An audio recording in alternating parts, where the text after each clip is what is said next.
Mr. Speaker, as I've heard some of the good old boys say, it is cold in here. Maybe we need to start cutting some hogs.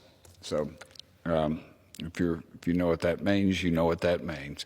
Mr. Speaker, I rise to address this body on the issue of stock trading by members of Congress. Ladies and gentlemen, we are public servants and stewards of our community. Why does Congress think we are above the law? For years, members of Congress have gotten rich on the backs of hardworking Americans, when their taxpayer money. Members sit on committees and go to private briefings where they get privileged information from companies informing us on the stock if the stock price will skyrocket or plunge. We appropriate money to get different economic sectors that may benefit our own portfolios. And who gets the short end of the stick? Hardworking, red-blooded Americans.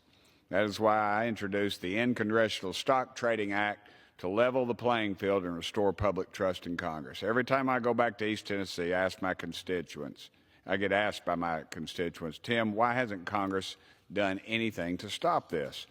My answer is simple. Congress says in my notes, Congress doesn't have the stomach, but the reality is we don't have the guts, Mr. Speaker, to sacrifice our own bottom line for the good of the country. I hope I'm surprised, and I hope that Congress takes action, but I doubt we will, seriously. Ladies and gentlemen, we are public servants. We serve the people that we represent. We aren't elected to come up to Washington and get rich. While our constituents at home, oftentimes they struggle to make ends meet. I'm here to serve the least amongst us and try my dadgum hardest to make the lives of East Tennesseans better, Mr. Speaker. I don't sell stocks. I have a mutual fund. I talked to my broker today, Tommy Seiler, and I'm proud to say that I have recovered from any losses, and I'm almost at $11,000 with my mutual fund. Mainly I trade baseball cards and comic books on eBay, and that's currently my portfolio. President Trump said if he passed the bill banning stock trading for members of Congress, he would sign it.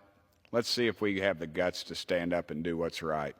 When I was mayor of Knox County, there were things that come before me, and I would bring in my attorney, and I would bring my buddy Mike Jones, and I'd bring in my dear friend Colonel Julian, who's since passed, and Mike would tell me if it was legal or if it was illegal. He'd say, well, boss, it's legal.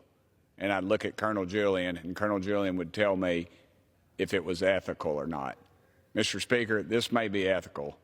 This may be legal, but dadgum, it is surely not ethical. We know what's right. We need to do what's right. And thank you, Mr. Sponsor, and I yield the